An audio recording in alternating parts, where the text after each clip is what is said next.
As players and critics reel from the titanic clashes between artists and avaricious business people raging on in the gaming industry, the new patch from the dedicated and passionate team behind Final Fantasy Realm Reborn's ShadowBringers is a harbour in that ugly storm, where we can all observe a semblance of the way in which things should be.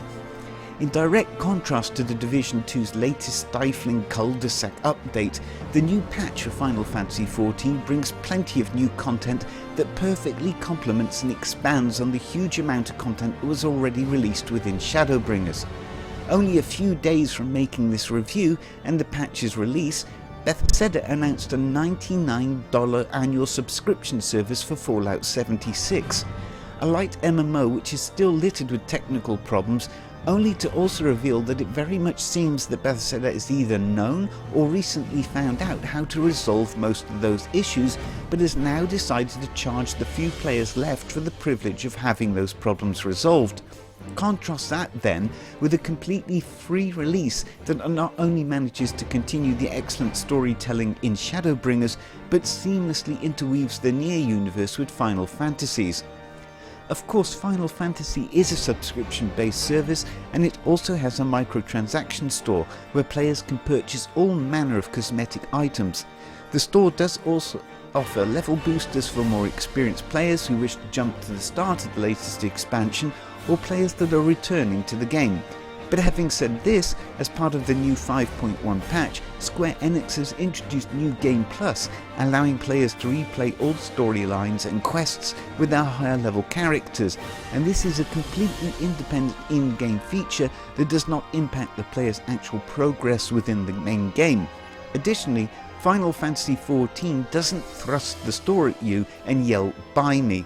It's all optional and separate from the actual game. 5.1 is a remarkable patch. After all, in the past, patches were largely used to address technical in-game problems.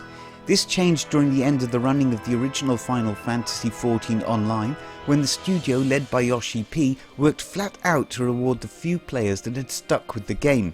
Patches were not only full of technical changes, but they introduced new content and activities for the players, and of course all of this was free. Square Enix even gave those dedicated players 3 months free subscription when they released Final Fantasy XIV A Realm Reborn. So again, contrast that with the new subscription added to Fallout 76. What is truly remarkable, although not new for Final Fantasy XIV patches, is the way in which they expand the story from ShadowBringers and the amount of work that has been invested in doing that. After all, ShadowBringers was only released in July 2019, barely 3 months ago. The new story quest line had this reviewer relishing it like a perfectly made cafe latte. In addition to the storyline is a new 4-player dungeon, which is simply one of the most beautiful dungeons they have ever released. Although fairly linear, it has some wonderful ideas incorporated into it and an unabashed total homage to World of Warcraft's Karazhan raid within it. A new Beast Tribe questline has been introduced, this time in the pixie-infested area of Ilmeg, where players can complete daily quests to work towards some wonderful items, including a flying pig mount. Yes, in Final Fantasy, pigs may very well fly. However, the highlight for this reviewer has to be the new 24-man raid, and as ever, with matchmaking. This new Alliance raid is introduced after an enthralling questline that introduces Nier Automata's 2B into the Final Fantasy XIV universe and masterfully blends it with the dwarf race of the Kalusha area.